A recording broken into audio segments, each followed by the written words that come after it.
Dragons and dinosaurs have always had a special relationship when it comes to, I guess, the community in general. I mean, even been a whole entire documentary about how dragons could have existed throughout history and stuff, fighting against, excuse me, T-Rex, dinosaurs, tigers, lions, knights, and so forth. But that's not what we're here today. We're here to basically do a what if. What if the Jurassic Park franchise had their own dragon? But not just any dragon. They have Drogon from Game of Thrones. So, yeah, what would happen if everyone's favorite and the heir to Balerian's throne was in the Jurassic Park universe or franchise, whichever one you want to call it. But I think it'd be interesting for several reasons. For starters, Drogon's size is a bit weird to talk about here. And I think before we do that, I think the best way to introduce him is probably in Jurassic Park 3. You see, Jurassic Park 3's island, known as Isla Sorna, has one of the more mysterious elements to it. What dinosaurs really reside there? How are there experimental dinosaurs on this island, like the Spinosaurus, or the genetically modified Carnotauruses that can turn invisible? The way I would probably have them, introduce Drogon here is to have him be an archaeological find on the island. InGen would actually be digging for fossils on this island, and bada bing bada boom, they actually discovered an underground cave network filled with lush green junglery, but it's different. There's no life down here except for one thing: a pile of bones and Drogon. I guess you could say that's two things, but you guys get where I'm going here.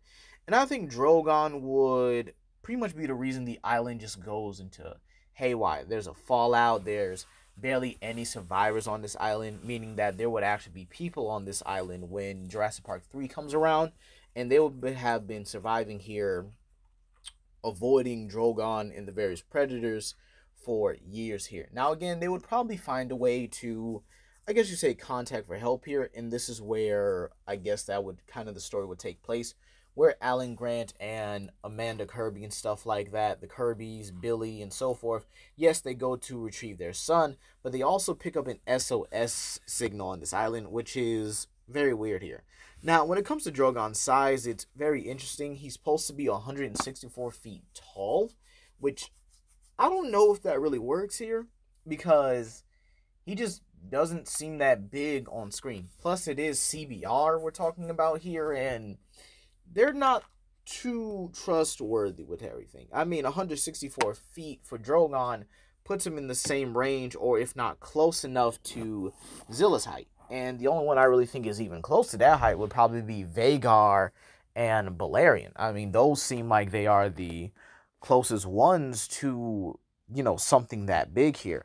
But overall, I think Drogon might be or could be the same size as a T-Rex, or maybe just a bit bigger, maybe at the same size of a Spinosaurus here, because putting something like Vhagar, or maybe, something just that big, or at least something as the same size as Zilla, just wouldn't work here, in all honesty. Now, yeah, I know in the book, Caraxes is big enough to, tear out Vhagar's throat and stuff here, but again, I don't think Caraxes was as big as Vhagar in that regard here. I think Caraxes was just a decent size to where he can get that kind of attack in, And then there's Balerion, who could swallow mammoths whole. Drogon's not that big, at least not yet, because again, we don't know where he is at the end of Game of Thrones. We don't know where he's going, to be honest. And we don't know where he would possibly be in the future. He's the last dragon, the heir to Balerian's throne. We don't know that. But again, for simplicity's sake, let's say he's around the same size as the Spinosaurus from Camp Cretaceous, which is probably still one of the bigger creatures out there. But again, with his wingspan increase and everything else to factor in, life on Isla Sorna would be vastly different. You would have carnivores being a bit more, cautious when they go out even hunting. Herbivores would also be wary of like open fields and open plains, unless they're like sauropods and stuff, because I don't think Drogon would you mess with a sauropod, at least not too much. I do think he would still go after one, but possibly if he just feels like it's the only prey in the area. So, yeah, I think forest fires might be a little bit of an occurrence. Not too much, but again, due to the tropical environment, they would be kind of subsided pretty quickly. I think Drogon's favorite food might be in the more, I guess you say, mid-tier department here.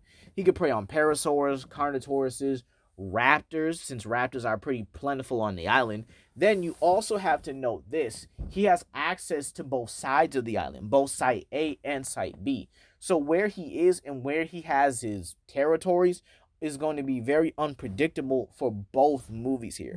You see, in the Lost World, I don't really see Drogon being that much of an impact. I think he would probably be a good Easter egg, or just seeing him like, flying over in the forest scene where everyone's like sitting down and they just like freak out a little bit, but he's not paying attention to them because he's going after something else. We could then probably see like a Carnotaurus corpse or something like that, something that Drogon has eaten and is just slightly smoldered and burnt there. So it is what it is here. Then you have Jurassic Park 3, where I think Drogon would probably have the biggest impact. You see, I would have the scene where the Spinosaurus, arrives with the telephone in its gut apparently, and then Drogon simply wakes up and looks at the Spinosaurus. By this time, the humans are in between both of these big carnivores, but they're more mesmerized by Drogon, who simply is able to rear himself up and kind of spread his wingspan, kind of like how Ghidorah did in Godzilla King of the Monsters. And this would actually cause the Spinosaurus to hesitate for a bit here. He would probably be like, I don't want to risk getting burned, but I want to kill these humans. So the Spinosaurus would probably take a little bit of a chance here, kind of testing the waters. And then Drogon would probably just go on for a fire breath, or would it actually charge at the Spinosaurus and probably just dive up and slam like a Rathalos versus Zinogre encounter. This is where I would then have Drogon go on to not only beat the Spinosaurus, but cause it to retreat. This is where the humans would make their way inside of the top half of the bird cage, the more, I guess you say, observation area. And just when they think they're safe and stuff, Drogon pretty much just shoves his head through the top of the roof and snatches Paul Kirby, killing him in an instant, obviously, and eating him and just flying off. This would traumatize the group here, but again, it goes with the narrative that they're still not safe, even if they think they are. Because again, danger's around every corner when you go to these islands. Once New Isla Nublar fell out, there was too many things to take in consideration. The raptors, the Dilos, the Troodons in the, the games and stuff. There was too much to consider here. Now again, Drogon wouldn't be hounding the group for a bit here, but I definitely think they would probably have a somewhat smoother ride through if Drogon does injure the Spinosaurus, or again, if the Spinosaurus just backs off, it'll just get them at that moment. So it's pretty simple and straightforward here. Now, let's talk about the rest of the franchise as a whole here. How would Drogon impact it? Now, in the building of Jurassic World, I don't really see them getting Drogon. However, I do see Drogon leaving the island for multiple reasons. Number one is the sheer fact that they're taking his food source. All right. Now, Drogon would probably be feeding on things like the Mamachisaurus and Brachiosauruses at this time. Keep in mind that Drogon would probably still be growing at this time as well, meaning that he possibly could get to the same size as some of the top 3 biggest dragons, such as possibly even Vhagar, right? So he should be able to get to that height, that weight, that size and stuff, because again, he has an abundance of food. And a lot of it, especially if he starts killing sauropods, which again shouldn't be hard here, considering the sauropods in the Jurassic Worldverse are around building level, while Drogon is around the city-to-city block. So yeah, it's not hard to really specify how big Drogon would have gotten. Even if we added like the toys and the novelizations for Jurassic World and Jurassic Park here, Drogon would still be able to feed plentiful on the dinosaurs there. And then this is where the chaos kind of happens here. Drogon would probably be such a danger to Jurassic World that it would cause the park's fallout itself here, especially when he arrives and comes there looking for his food here.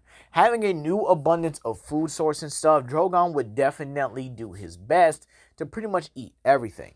And, well, sorry, not eat everything, but eat, the creatures there, causing the park to go into panic, causing the herbivores to, break out of the island. And if he's the size of Vhagar at this point, then it would actually be just GG's altogether. Anyone could pretty much escape the island. I don't think that would be too hard here. However, the events of Camp Cretaceous would probably happen a bit differently. I don't think the Scorpius Rex would have been, released here, but I do think they would have been using the underground network a bit less. The Indominus Rex creation probably wouldn't happen, but if it does, I think Drogon would just make a meal out of it, the same way he would probably make a meal out of the Mosasaur. And if he, again, is the same size as Vhagar, the Mosasaur is still trapped in that lagoon area, just swimming around in circles for, all eternity and stuff. So again, he might just drop in there, grab the Mosasaur, and pretty much just have a snack with it. But again, if he decides to just leave the Mosasaur alone or goes after something else here, again, I do think that the island would have been stable for quite a while here. Keep in mind, the reason why the volcano even became unstable was because I think it was Ben from Camp Cretaceous pretty much had to find a way to distract the Scorpius Rex and then chose to blow up Mount Sibo, or at least the top half of Mount Sibo, which would then cause the volcano to become active again and then, cause all this mass destruction across the island. So the dinosaurs would have been fine if it wasn't for Ben's, I guess you could say, brave idiocy, if you will. Because again, there was plenty of ways to distract the Scorpius Rex. They didn't have to make the entire island go unstable, which was pretty stupid anyway. And again, Drogon would probably just live, again, peacefully on this island until the government or, some man with a lot of money just starts trying to, I guess you could say, try and capture Drogon.